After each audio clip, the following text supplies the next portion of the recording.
Hello दोस्तों, आप लोग कैसे हो। आई होप आप लोग अच्छे होंगे। और हमारे इस 20 क्वेश्चन जो मैथ का एक सीरीज हमने चालू किया है, आप लोगों को अच्छा लग रहा होगा और कुछ न कुछ सीखने को मिल रहा होगा। इसी के क्रम में आज एक नया वीडियो जो है हम आप लोगों के लिए बना रहे हैं, जो मैथ के जो क्वेश्चन हैं इम्पोर्टेंट जो है फॉर वनडे एग्ज़ाम के लिए, ठीक है। तो वो आपके लिए बहुत ही ज़्यादा यूजफुल होने वाला है, जो कि ये अक्सर परीक्षा में पूछे जाते हैं और आए हुए क्वेश्चन हैं। तो चलिए हम लोग स्टार्ट करते हैं ये 20 मैथ के क्वेश्चंस। तो 1 बाय 1 करके देखते हैं। तो पहला क्वेश्चन हमारा ये रहा।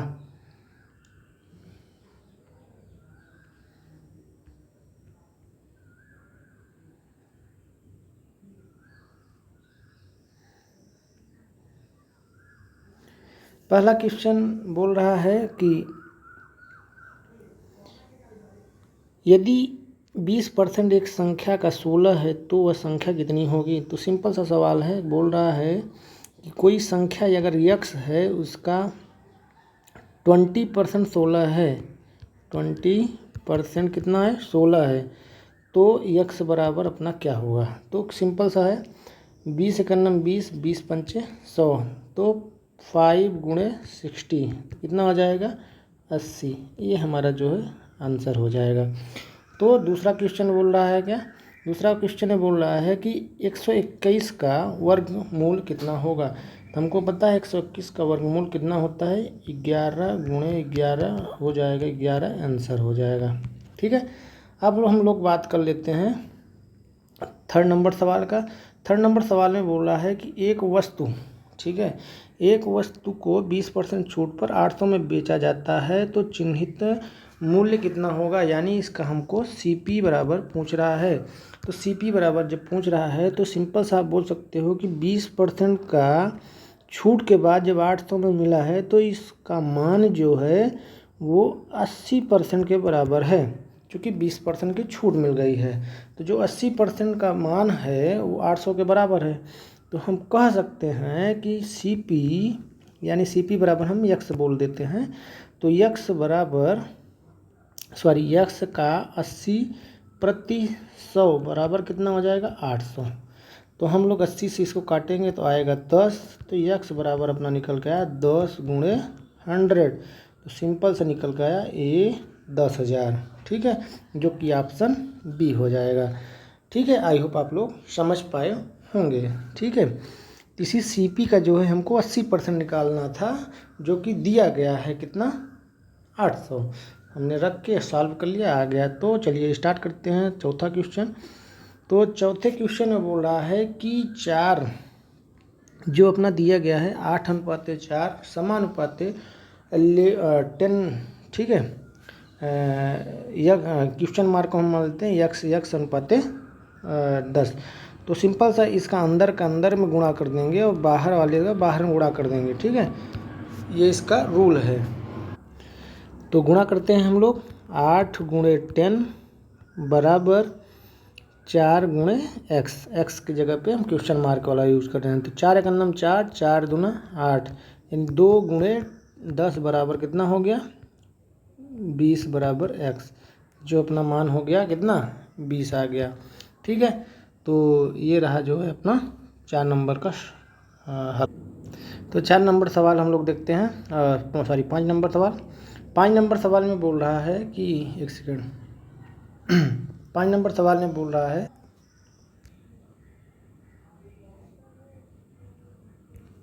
3/2। उसके बाद जो है हम लोग देखेंगे कि इसको क्या लिखेंगे, इसको लिख देंगे, इसको B/C बराबर कितना हो जाएगा, 5/4। ठीक है, आप लोग समझ पा रहे होंगे। सिंपल सा ये था। उसके बाद जो है तो फिर क्या करेंगे कि हम लोग देखेंगे बी वाला ऑप्शन जो है हम लोग क्या करेंगे, समान रूप में लाएंगे करके। तो अगर हम बोला चाहे तो A/B बराबर 3/2 लिख सकते हैं। इसको B/C बराबर हम लोग लिख सकते हैं 5/4। ये हम इस तरीके लिख सकते हैं। तो यही हम लोग आगे करेंगे। होगा क्या, ए अनुपाते बी और बी अनुपाते सी। तो ए अनुपाते बी का मान कितना दिया गया है, देख पा रहे होंगे 3:2 दिया गया है, और इसका मान कितना दिया गया है बी अनुपाते सी का 5 कितना दिया गया है 4। तो इसको करेंगे क्या, बी को कॉमन करने के लिए 2 का ई वाले में गुणा कर देंगे, 5 का जो है इस वाले में गुणा कर देंगे। ठीक है, तो ये जो है हमारा सॉल्व हो जाएगा। तो करते हैं, देखते हैं, एक सेकंड।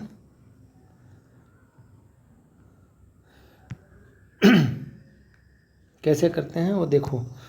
अब 2 का 5 का जो है उठा के इधर गुणा करना पड़ेगा। ठीक है, अब कुछ दूसरा अगर हम लेना चाहें तो इसका इसमें गुणा करेंगे तो कितना हो जाएगा 2 5 10। अब 5 का इसमें गुणा करेंगे तो हो जाएगा कितना 3 5 15, और 2 का 5 में गुणा कर चुके हैं हम लोग ऑलरेडी। अब इसका 2 का गुणा इसमें कर देंगे 4 में, तो 2 4 8। तो अपना टोटल अगर निकल जाएगा ए अनुपाते बी अनुपाते सी। तो ये जो है अपना एक मान निकल आया। अब पूछ क्या रहा है वो भी देखना पड़ेगा अपने को। ठीक है, पूछ रहा है इसमें ए सी का मान पूछ रहा है, यानी ए और सी का मान पूछ रहा है। तो ए सी का मान कितना हो जाएगा 15:8, जो कि ऑप्शन सी दिख रहा है। ठीक है, तो सी ऑप्शन जो है अपना सही हो जाएगा। आगे चलते हैं 7 नंबर सवाल में। 7 जो बोल रहा है वो बोल रहा है बेसिकली इस सवाल में जो है ना 15:8 होना चाहिए था, लेकिन ऑप्शन में दिया है 8:15, तो 8:15 ही हम लोग टिक करेंगे। ठीक है, अब हम बात कर लेते हैं 7वें नंबर सवाल में बोल रहा है कि एक वस्तु 500 रुपये में खरीद कर 600 रुपये में बेच दिया गया तो लाभ कितना होगा। सिंपल सा लाभ हमारा 100 रुपया आ रहा है। जब 100 रुपया लाभ आ रहा है तो बोलेंगे कि 100 रुपये लाभ मिला किस पर 500 पे मिला, यानी 100 रुपये का लाभ 500 रुपये पे मिल रहा है। ठीक है, तो लाभ परसेंट अपने आप निकल जाएगा। बहुत ही आसान सा सवाल था। ठीक है, तो 2 0 से 2 0 कट गया, और 5 का नंबर 5, अब 5 दूना 10, यानी 20% जो है अपना उत्तर आ गया। ठीक है, तो 20% ऑप्शन टिक कर देंगे। आगे बढ़ते हैं। ये बोल रहा है कि x + 5 और x - 3 का गुणनफल कितना होगा। ठीक है, इसका गुणनफल, तो इसका गुणनफल करने के लिए हम लोग क्या करेंगे, x - 5 और x - 3 का आपस में गुणा करते हैं। तो x का इसमें भी गुणा करो, इसमें भी गुणा करो भले, तो x² - 5x। ठीक है, फिर 3 का जो है इसमें भी गुणा करो और इसमें भी गुणा करो, सेम रिपीट करो। 3 यहाँ माइनस में है तो माइनस आएगा 3x। ठीक है, कितना आएगा 3x। ठीक है, उसके बाद जो है 3 माइनस में है, यहाँ 5 भी माइनस में है तो प्लस आएगा 15, बराबर हम लोग लिखेंगे 0। तो x² सेम ऐसे लिख देंगे। और दोनों चर जो है समान है, सॉरी अचर, तो यानी x दोनों में है, तो 3 और 5 कितना हो जाएगा -8x। माइनस माइनस है इसलिए प्लस होगा, और चिन्ह भी माइनस का ही लगेगा। ठीक है, उसके बाद +15। अब देखो कहीं पे मिल रहा है ये वाला समीकरण, ये समीकरण मिल रहा है अपना, ये नहीं मिल रहा है, ये भी नहीं मिल रहा है, ये भी नहीं मिल रहा है। सॉरी, एक यहाँ पे मिस्टेक क्या हुआ है, 3 का जब 5 में गुणा करें तो 15 प्लस में हुआ है, और 3 का x में तो 3 सही है, बराबर है, नो प्रॉब्लम। ठीक है, कोई समस्या नहीं है। यहाँ पे होना चाहिए अपना ये वाला समीकरण, जहाँ मिले वही टिक करना चाहिए था, बट इसमें मिल नहीं रहा है। मिल भी रहा है तो प्लस माइनस का इशू हो रहा था, ये प्लस होगा। ठीक है, ये प्लस होगा और ये वाला जो है माइनस होगा, ये प्लस होगा, ये माइनस होगा। ठीक है, यहाँ पे ये चीज़ें मिस्टेक में है, यहाँ माइनस होगा, तो यानी बी वाला ऑप्शन जो है अपना सही होगा। ठीक है, राइट यही है। अब बात कर लेते हैं 9 नंबर सवाल। 9 नंबर में बोल रहा है 9 नंबर सवाल क्या बोल रहा है वो हम लोग गौर फरमाइएगा कि 4x² और 3x² का मान कितना है। 4 का स्क्वायर जब करते हैं तो 4 चौक 16 लिखते हैं। 3 का स्क्वायर करते हैं तो कितना लिखते हैं, 9 लिखते हैं। अब इन दोनों को अगर जोड़ेंगे तो 25 आएगा। यही आंसर हो जाएगा। बहुत ही आसान सा सवाल था ये भी। ठीक है, तो आगे बढ़ते हैं हम लोग।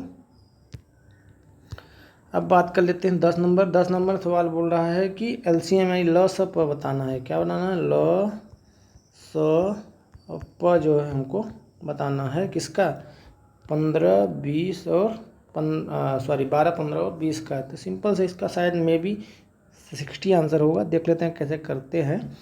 इसके लिए कुछ नहीं है, 12 यहाँ 12, 15 और 12, 15 लिखेंगे आराम से। 12, 15 और 20 का एलसीएम निकालने के लिए ऐसा एक ड्रा करेंगे लाइन। ठीक है, उसके बाद क्या करेंगे, 2 से हम लोग काटेंगे। ठीक है, 2 से काटेंगे तो यहाँ 6 आएगा, यहाँ 15 का 15 उतर जाएगा, 20 का 10 हो जाएगा। फिर 2 से हम लोग डिवाइड करेंगे, 3 आएगा, फिर 15 आएगा, फिर 5 आएगा। अब 2 से नहीं कटेगा तो हम लोग 3 से काटेंगे। 3 एक 3, 3 5 15, 5 आ जाएगा। फिर 5 से काटेंगे तो 1 1 1 चला आया।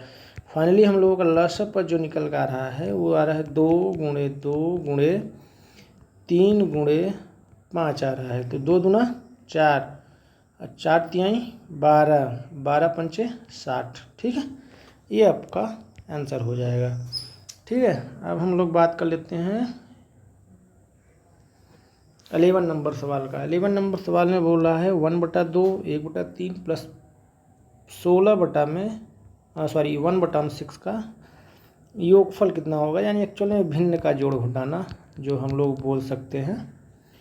ठीक है, तो एक्चुअल में वे है 3 + 1/6। इसका कुछ नहीं, 6 एलसीएम लेंगे। 6 का 6 एक बार गया। ठीक है, उसके बाद जो है 6 में 3 का गुणा करेंगे तो 2 बार जाएगा। 2 का ऊपर गुणा करेंगे हो जाएगा 2। ठीक है, उसके बाद जो है यहाँ पे भी सेम करेंगे, यही वाला दोहरा रहे हैं। देख लो, समझ लो, 2 तिहाई 6 यानी 3 बार गया। 3 का जो है इसमें गुणा कर देते हैं तो यही आ गया अपना पूरा। उसके बाद जो है हम लोग बात करेंगे जोड़ने का। ठीक है, यहाँ 2 बटे में तो टोटल हो जाएगा कितना, 6/6। कट करेंगे, एक आंसर आ जाएगा, ये हो जाएगा। सीपी दिया है 400, एसपी दिया है 500। लाभ % कितना बताना है। लाभ है 100, किस पर मिल रहा है, सीपी पे यानी 400 पे गुणे 100। 0 से 0 कट गया, यहाँ काटेंगे तो कितना आएगा, 25 आएगा। यानी 25% जो है अपना लाभ % है, प्रॉफिट %। ठीक है, अब बात कर लेते हैं हम लोग 13 नंबर सवाल का। एक त्रिभुज जो है 12 सेंटीमीटर है, आधार इतना है, क्षेत्रफल कितना होगा। सिंपल सा 1/2 12 गुणे 10। इसे काटेंगे 5 बार, 12 पंचे 60 सेंटीमीटर स्क्वायर, यही उत्तर हो जाएगा अपना। अब बात कर लेते हैं हम, एक वृत्त की त्रिज्या 7 है, क्षेत्रफल कितना होगा। बहुत ही आसान सवाल है। एक वृत्त है, इसकी त्रिज्या दिया गया है 7, तो इसका जो है क्षेत्रफल कितना होगा वो हमको बताना है। क्षेत्रफल क्या होता है, πr², ये क्षेत्रफल होता है। ठीक है, तो क्षेत्रफल निकालने का फार्मूला हो गया। अब हम लोग क्या करेंगे, यहाँ पे 22/7 पाई का मान रखेंगे और 7 स्क्वायर है तो 2 बार कर देंगे। 7 से कट गया तो 145, ये उत्तर हो जाएगा। सॉरी, हाँ ठीक है, नो प्रॉब्लम। यहाँ पे कुछ तो रंग हो रहा है। 7 × 14 4 4 1 5 15 145 154 सेंटीमीटर स्क्वायर। आई होप आप लोग समझ पाए होंगे। इसका अगर परिधि निकालना हुआ तो परिधि ये होता है कि एक बिंदु से स्टार्ट करो और पूरा घूम जाओ, यहाँ ख़त्म कर दो तो हो जाएगा वो परिधि। यानी कितना हो जाएगा, होगा कितना, 2πr, ये होता है परिधि। ठीक है, ये परिधि का फार्मूला है। ठीक है, आगे बढ़ते हैं। एक संख्या है जो 3, 5 और दोनों से विभाजित होती है, सबसे छोटी संख्या क्या होगी। तो बहुत ही आसान सा सवाल है। 3 का जो है और 15 से जो दोनों से विभाज्य है वो संख्या है तो है कौन, 15। ये तो बहुत छोटा सा डिजिट दिया गया है जिससे आप पता लगा पाए। बड़ी संख्या रहेगी तो सिंपल सा करना है, इन दोनों का लसा जो होगा, सपोज मान चलो 15 लसा पर आया। अब 15 को दी हुई संख्या से हम लोग डिवाइड करके देख लेंगे, जो कटेगा अल्टरनेट वही आपका संख्या होगा। अभी तो यहाँ पे 15 है, ठीक है। अब हम लोग देखते हैं कि ए किसी कार्य को 10 दिन में कर लेता है, बी 15 दिन में, दोनों मिलकर कितने दिन में कर लेंगे। ठीक है, थोड़ा सा छोटा करना पड़ेगा, ठीक है। तो दोनों मिलकर कितने दिन में कर लेंगे वो हमको निकालना है। तो सिंपल सा है, 1/10 प्लस 1/15। इन दोनों का एलसीएम कितना होगा, ये हो जाएगा एलसीएम 30 मान लेते हैं, ठीक है। 3 यहाँ पे गया 2 बार, तो यहाँ पे 2 लिख दो, 2 का गुणा करने पर। यहाँ पे गया 3 बार, 3 का यहाँ गुणा कर दोगे तो यहाँ 3 आ जाएगा। टोटल निकल कितना आया, 5/30, 5/3। और अदर पार्ट जो है हम लोग काट देते हैं, ठीक है, ओके। तो होगा कितना, ये कर दिया यानी 1/6 आया, यानी 6 जो है इसका आंसर हो जाएगा 6। एक और तरीका आप लोगों को बताता हूँ, ठीक है। बहुत ही आसान सा सवाल है, इसको डिलीट कर देते हैं और दूसरा मेथड जो आप लोगों को बताते हैं। होगा क्या दूसरा मेथड में, मान लेते हैं कि ए जो है कितने दिन में कर रहा है, 10 दिन में, बी कितने दिन में कर रहा है, 15 दिन में। इन दोनों का एलसीएम हमने ले लिया, कितना आया, 30, ठीक है, 30। मतलब 30 ऑप्शन आया, तो अगर इससे डिवाइड करेंगे कितना जाएगा, 3, इस पर डिवाइड करेंगे 2। ये इनकी जो है दक्षता निकली है, कितना निकली, दक्षता यानी कैपेसिटी निकल गई। यानी ये 15 जो है अगर 30 दिन में काम कर रहा है या 30 काम कर रहा है, तो प्रतिदिन 2 काम ख़त्म कर रहा है, तब जाके 15 दिन में ख़त्म कर पा रहा है। उसी प्रकार जो ये जो है 30 काम को करने के लिए पर डे जो है 3 काम कर रहा है, तब जाके वो 30 काम 10 दिन में ख़त्म कर पा रहा है। ये इसका एक मेथड हुआ समझने का, ठीक है। अगर हमको ये निकालना पड़े एक दिन का जो काम आ गया, तो यानी हम बोल सकते हैं कि अगर दोनों मिल के करेंगे, यानी एक दिन में अगर दोनों मिल कर रहेंगे तो 5 काम डेली ये लोग ख़त्म करेंगे। जो डेली 5 काम ख़त्म कर रहे हैं और 30 काम जो है ख़त्म करना है, तो 5 से डिवाइड कर देना पड़ेगा, ठीक है, समझ पा रहे होंगे आप। तो 5 का नाम 5 और 5 6 30, यानी निकल के आया हमारा कहने का तात्पर्य कि 6 दिन में जो है ये दोनों मिलके, ठीक है, ये दोनों मिलके क्या कर लेंगे, ख़त्म कर लेंगे, और यही आंसर हो जाएगा अपना। इसीलिए ये वाला ऑप्शन सही हुआ। आई होप आप लोग समझे होंगे बहुत ही आसान तरीके से। आगे हम लोग बात करते हैं 17 नंबर का। 17 भी सेम है, बाहर का बाहर से गुणा कर देंगे और अंदर का अंदर से गुणा कर देंगे, ठीक है। तो 9 चौक 36 हो जाएगा, ठीक है। हम लिख ही देते हैं आप लोगों को, 9 गुणे 4 बराबर 3 गुणे यक्स, क्वेश्चन मार्क को हम यक्स मान लेते हैं, ठीक है। उसके बाद जो हम लोग देखें 3 एक नम 3, 3 त्रिका 9, यानी 3 गुणे 4 बराबर यक्स, यानी कितना आ गया, 12 बराबर यक्स। ये जो है आपका आंसर हो जाएगा, ओके। देन हम लोग बात कर लेते हैं 18 नंबर सवाल की। 18 नंबर सवाल में बोल रहा है इसका वर्गमूल कितना होगा, तो इसका वो सिंपल सा वर्गमूल है 12, ठीक है। ऑप्शन निकल के आ गया 12 नंबर ऑप्शन। बात कर लेते हैं 19 नंबर। 19 नंबर में बोल रहा है कि 40% का 25% कितना होगा। वाह, 40% का 25%। सिंपल सा ये बोलूँगा कि 40 का परसेंटेज नहीं लगाना है, 25/100, 25 चौका 100, 4 एक नम 4, यानी कितना होगा, 10%। 10% जो है हमारा आ जाएगा। चूँकि परसेंटेज यहाँ लगा हुआ था इसलिए मैंने लगाया नहीं। अब 10 आया तो उसको परसेंटेज में आंसर लाना है, तो परसेंटेज में ही देखना पड़ेगा अपने को। तो ये ऑप्शन जो है आपका 10 हो जाएगा, ठीक है। बात कर लेते हैं सूत्र है ये बेसिकली साधारण ब्याज का कौन सा होता है आप लोग जानते हैं, PRT/100। कहीं मिल रहा है तो टिक कर दो, PRT/100।